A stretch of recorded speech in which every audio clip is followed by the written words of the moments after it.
Okay. Alrighty.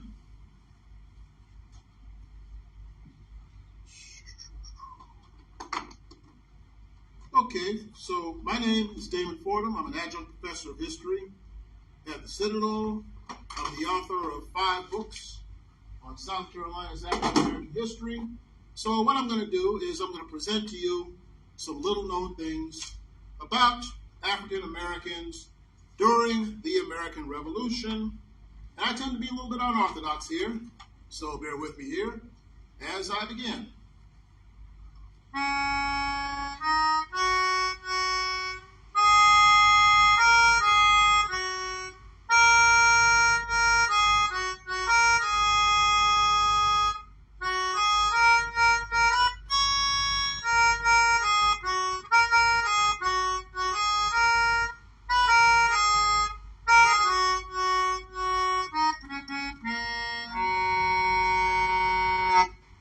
Now, some people might know that as the spirit. Some people might know that as a spiritual called "O freedom over me, and before I be a slave, I'll be buried in my grave and go home to my Lord and be free." And that was basically that spiritual was sung perhaps as far back as the American Revolutionary era, and it goes to show that the basic thesis of what I'm doing here is the fact that African Americans did play their role in the American Revolution for the same reason that everybody else did, freedom, but in ways that might be considered unorthodox to those who are new to this particular history. So let me explain. First of all, let's start at the beginning, how we got to South Carolina in the first place. Most people think that it was in 1670 with Captain Nathaniel Sale on the ship Three Brothers that brought John Jr., and Elizabeth to what we now know as Charlestown Landing. Well, that did happen, but long before that, in 1526, when the Spanish colonized this area, a period that's not talked about a whole lot, there was Captain Juan Lucas Vasquez de Ayllon, who brought aboard to what we now call Georgetown, South Carolina, a boatload of Spanish conquistadors, as well as about 100 or so African slaves that we know of. And Captain Vasquez died early in the voyage, and he was replaced by a very tyrannical and dictatorial administrator by the name of Jimenez Doncel. And Jimenez Doncel was so bad and so dictatorial and so terrible that the Africans surrounded his hut one night and set it on fire with the desired results. So they then ran into the interior, where they married into the Waccamaw tribe of Native Americans, and their descendants are believed to be among the black people of Georgetown, South Carolina today. And the reason that we know this story is because the Spaniards went back to King Ferdinand, and they filed a report with King Ferdinand that had all this information. And today, this can be found in a book called "Yes, Lord, I Know the Road" by the name of J. Brent down in Beaufort, South Carolina. So you could basically say that black people sort of came here during, in Revolution. So anyway, moving on to the American Revolution. A little known fact is that the first person who died for the independence of America. You see, most people know about the Boston Massacre, where you had the British, they were arresting some Americans, and some Americans were throwing rocks at them and calling them lobster backs and so forth, and the British fired in the crowd. Well, the first person known to who was killed in that was a man named Crispus Attucks, who was from Barbados. And J. Brent Morris was the name of the gentleman who wrote the book, Yes, Lord, I Know the Road. Just came back to me. But anyway, so Crispus Attucks was a black man who was born in Barbados, who was enslaved in Massachusetts. Side note, the North had slavery up until 1827 for reasons I'm going to get into very shortly. And he ran away from working on a boat, and he became a free man. And he was with the first group of individuals who were throwing rocks at the British soldiers and so forth. And he was the first one to get shot and killed. And his name is on the statue in Boston Commons dealing with this subject. However, in spite of that fact, when the hostilities began between us and England, George Washington initially did not want black soldiers fighting in the Revolution. Why? Think about it, folks. Most of the founding fathers before what became known as the Mason-Dixon line were slave owners. Now, if you were a slave owner and you had a person who was enslaved, would you give them a gun? Because who's he going to shoot? You, more than likely. So they were like, no, we're not going to try that. However, whenever you are at war with somebody, the first thing you want to do is take advantage of any Achilles heel that your opponent might have.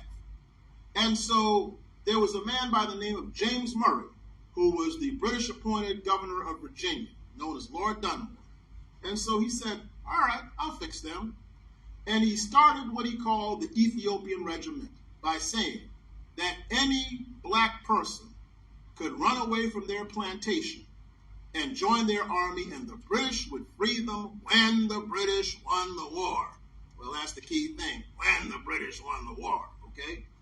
So this led to what has been considered one of the greatest slave rebellions in American history.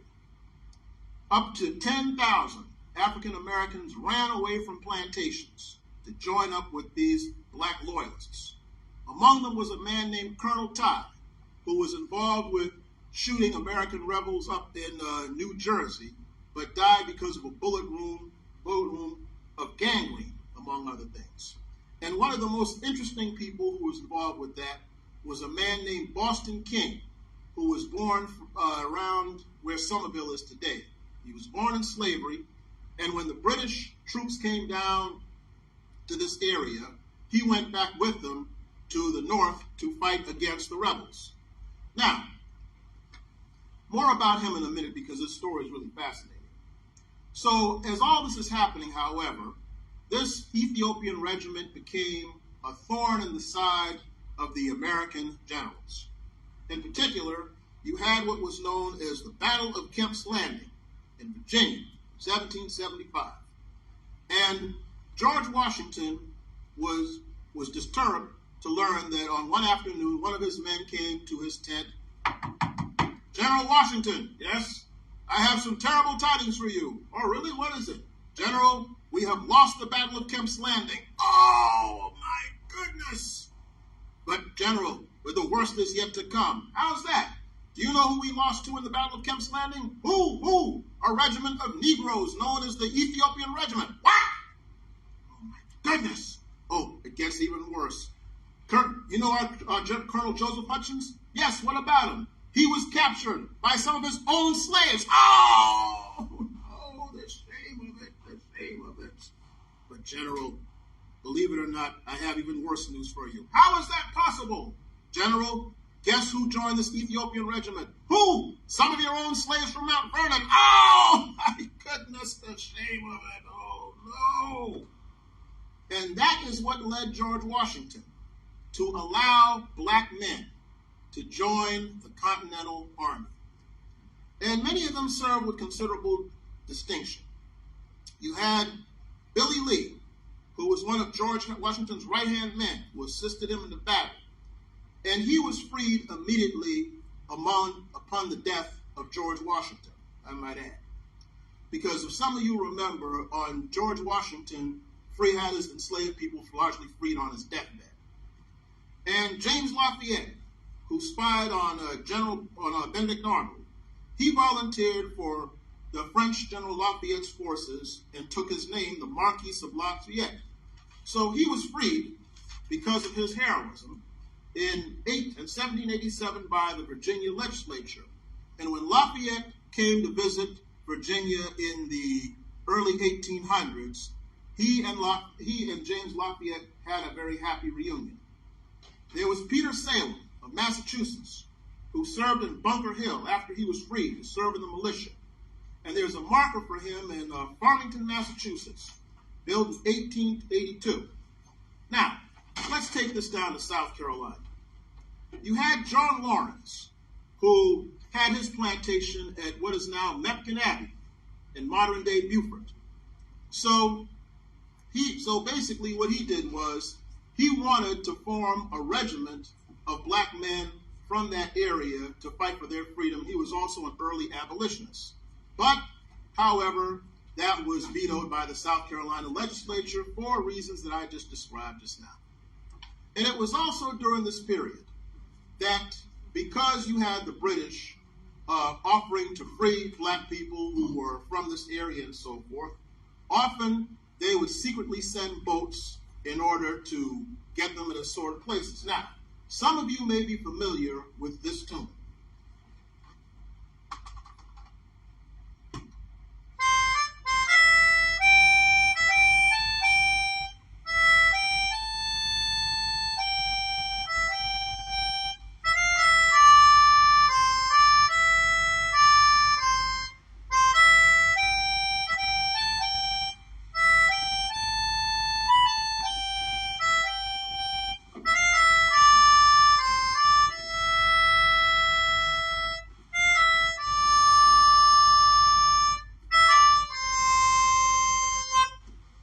Okay, some of you might know that as Michael Rowed the Boat Ashore, right? Well, a lot of people don't know that that song has its origins when, as a sort of code in song, where black people would basically wait along these shores for the boats that would take them to join these black loyalists for their freedom.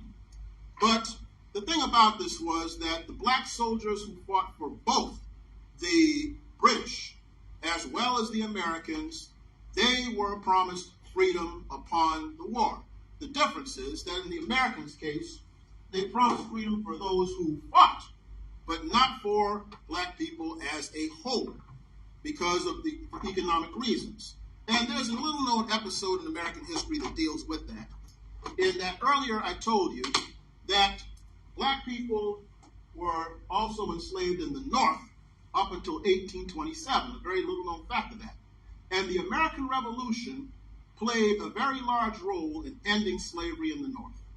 How is that? Well, here's what happened. You see, there was a lady up in Boston by the name of Mom Bet, and she was enslaved by this family and not treated quite well. You see, the difference between northern slavery and southern slavery is that northern slavery, there were mostly house servants, butlers, cooks, maids, and things like that, whereas in the South, they were a major part of the labor with cotton, rice, indigo, tobacco, and so forth, right? So slavery was not a big part of the northern economy during those days. So anyway, this Mom Bet would walk around Boston and she would hear people talk about, on the step ladders, talking about life, liberty, and the pursuit of happiness, and all men are created equal, and all these other things. And so she started thinking, doesn't this apply to me too? And she went to a lawyer named Sedgwick, and the two of them talked about it, and she said, Mr. Sedgwick, is there anything in this Declaration of Independence that says that this does not extend to people of African descent? And he's like, well, no, I think you might have a case here. So she sued for her freedom and won. And as a result of this, she decided that she would no longer be known as Mom Bet, but be known as Elizabeth Freeman, respecting her new status. And this led to a sort of domino effect in which each of the New England states would end slavery, ending with New York in 1827. The South was a different story, because slavery was the bread and butter of the South, and they weren't really too much trying to hear about trying to end that for the most part. And so John Lawrence was killed in the battle without his dream being fulfilled. But there were other African Americans who did very well within service in regard to the Patriot cause. Now, among them, one of my favorite stories about that took place up at the Battle of Cowpens, 1781. There was a young black man named Colin who was at the Battle of Cowpens, January 17th, 1891. And he was a 14-year-old house servant and bugler for Colonel William Washington of the Continental Light Dragoons. And he insisted, for whatever reasons, that one of his soldiers not use a pistol in this particular battle. But there was a case where a British soldier was about to use his sword on one of the Americans, and Collins shot him with a pistol. Okay? And so that was later immortalized into a painting. And many years later, witnesses to this would talk about it, and the story made its place in American history. And then, coming down to the lower part of the state, there was the story of Oscar, who was owned by Francis Marion, down in what would now be called around Monk's Corner. Now, in 1959, the Walt Disney Show used to come on Sunday nights. They did a movie with about Francis Marion featuring Leslie Nielsen, who's better known for The Naked Gun and Airplane and things like that. And in the movie, somewhat progressive for its time, it also showed the role of Oscar as sort of his right-hand man during battles and such. Oscar rode with Francis Marion during his various battles in the American Revolutions, along with during the Siege of Savannah, during the Siege of Charleston, and the Battle of Eutaw Springs. And he was recognized by President George W. Bush in 2006 for his heroism in that battle, along with his descendants. Unfortunately, though, we are not clear if Oscar himself was ever actually freed as a result of any of this. But still, his thing was recognized, because I can tell you this, folks. When I was about 4 years old, I'm not sure, in the fourth grade, fourth grade, I was, slip of the tongue, I was watching a movie in elementary school about the American Revolution. And I think this might have been it. And they had Oscar in the role with Francis Marion. And it kind of blew me away, because although I didn't think about it on a conscious level, I had no idea that black people fought in the American Revolution before I saw this. So for a movie in 1959 to show this fact is pretty commendable. And as a matter of fact, in my own personal collection, y'all remember, some of y'all might remember Dell and Gold Key comics that used to come out in the 50s and 60s and such. Well, Dell Comics had Dell Comics and Gold Key, they were very good at doing comic book versions of one-shot comic book versions of movies and television shows of that period.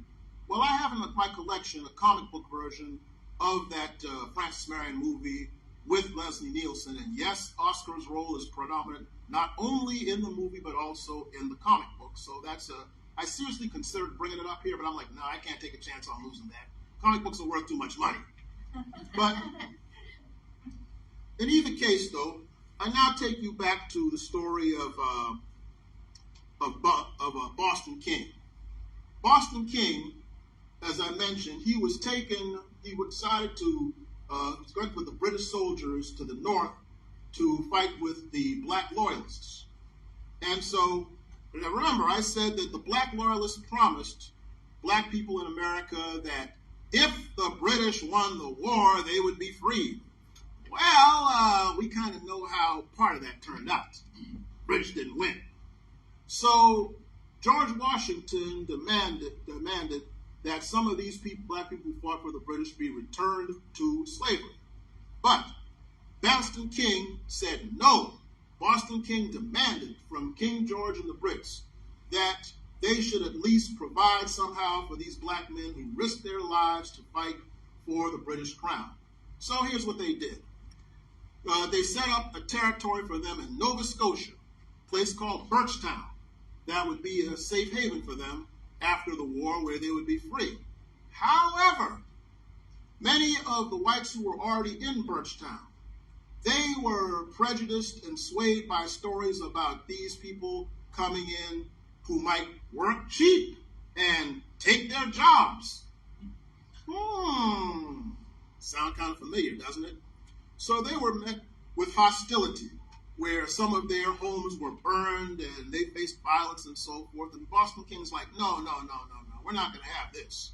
So he demanded, look here, King George, you got to do something about this. We didn't fight to uphold the British crown to have this happen. So they arranged for some British territory in West Africa that we know today as Sierra Leone, to where many of these black people who fought for the British crown would have a safe haven back in Africa. And so therefore, this is what would lead to what is now known as the West African nation of Sierra Leone. And this idea of repatriation for black people going back to Africa in that particular sense, this was repeated by America about a century later when we took Liberia for that purpose of returning newly freed black people, and that led to these countries of Sierra Leone and Liberia that had African-American expatriates returning to them and the establishment of those nations. Quite a legacy, huh? So the bottom line for all, one thing I also have to mention too is Samuel Massey. Samuel Massey was owned by Henry Lawrence, who was the father of the John Lawrence, who wanted to form the Black Regiment and who was an abolitionist. And Henry Lawrence and John Lawrence butt heads a lot over the issue of ending slavery. Henry Lawrence said that he would do it, but the problem was that slavery was the main financial source of income in the South, and he just couldn't see himself doing that. But he owned a man named Samuel Massey. Now, when we tend to think about black people during this period, most people think that they tend to be illiterate. Well, what happened was that early on, there were not prescriptions against them reading. That came after the slave rebellions of Denmark Vesey and Nat Turner, who used the Bible and the Constitution and various other history books to encourage their followers toward revolution. So that was when they made it illegal to teach African Americans to read and write. But Samuel Massey was the bookkeeper and record keeper for Henry Lawrence. And it was Samuel Massey who wrote perhaps the earliest known written document by a black person in South Carolina, where he chronicled to Henry Lawrence, who by this time was arrested and put in jail at the Tower of London. He wrote Henry Lawrence detailing the siege of the British of the Mepkin plantation and given a blow-by-blow description of it, and that's today found in the Henry Lawrence papers. So these are all the little-known aspects. These are some of the little-known aspects of the role African Americans as well as black South Carolinians played in the American Revolution. And the bottom line to all this, ladies and gentlemen, is this: is that whether they fought for the British loyalists or whether they fought for the American patriots, they all fought for one thing, and that was their freedom. Thank you.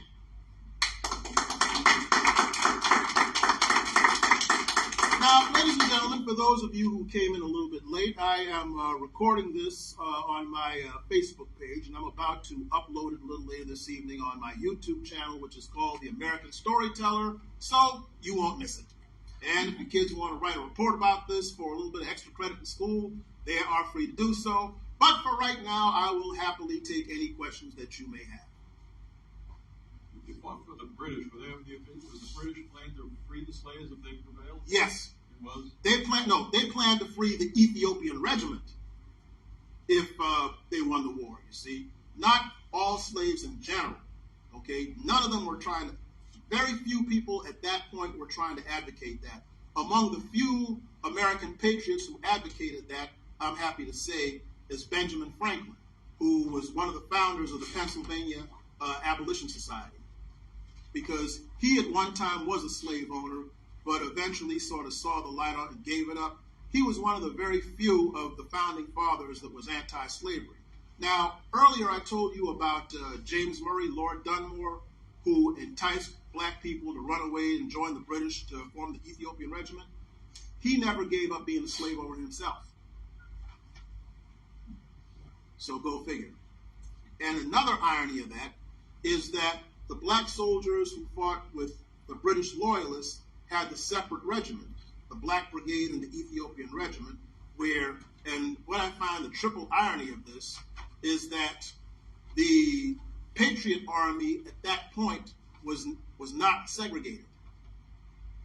Okay, that did not happen until I believe it was the Civil War that you started having separate segregation within the military regiments, and that ended with Harry Truman in 1948 when he signed the executive order banning segregation in the Army after World War II.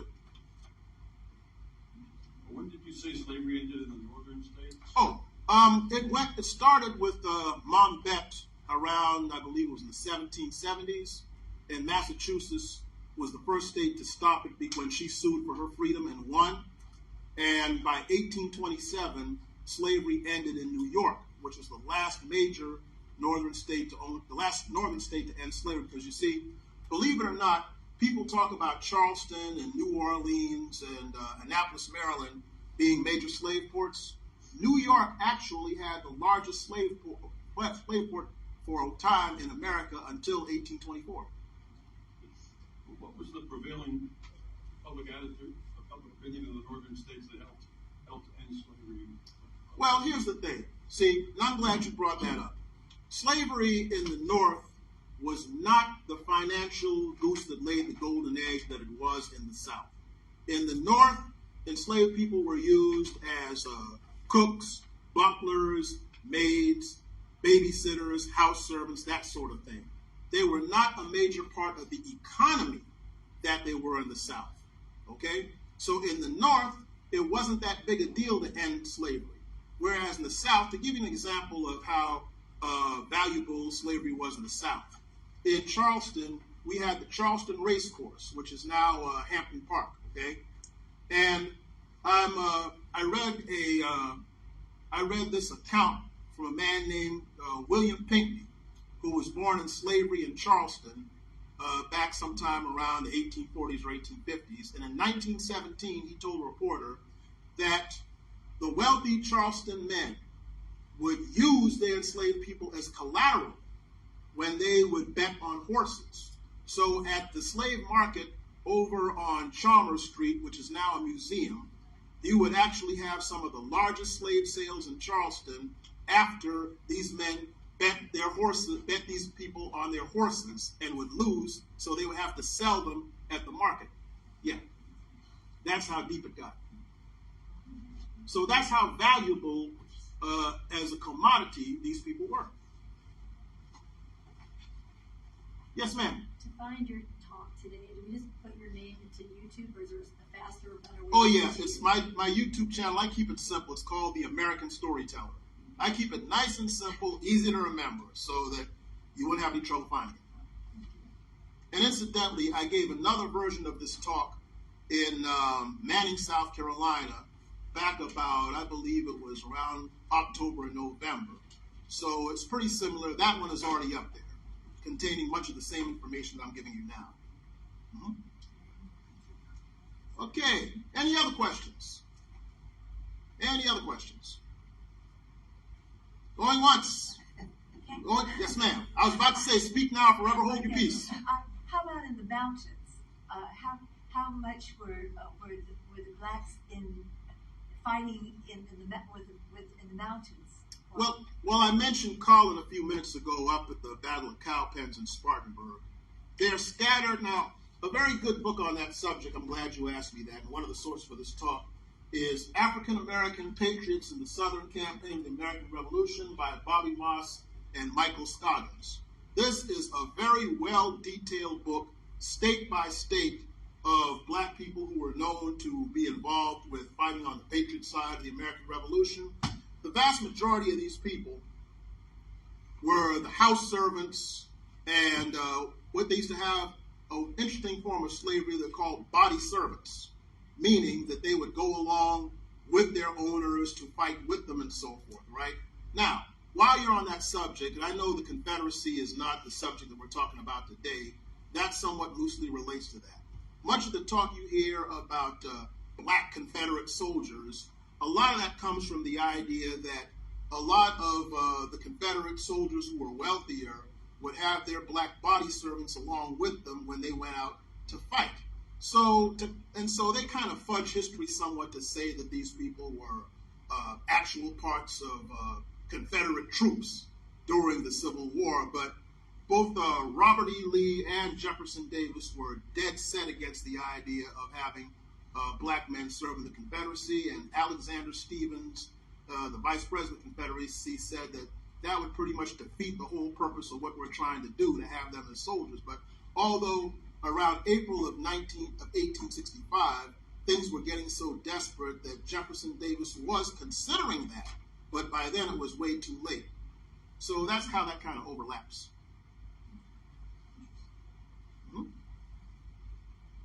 Well, I try to keep these things interesting, so. All right, so any others? Going once, going twice. Speak now, forever hold your peace. All right. Well, ladies and gentlemen, my name is Damon Fordham. It has been a pleasure speaking with you this afternoon. And once again, my YouTube channel is The American Storyteller, where you can catch the earlier version of this talk that I gave in Manning, South Carolina a few months ago. And hopefully I won't have any technical difficulties in uploading this one. And I'm happy to talk with you folks afterwards, and have a great day.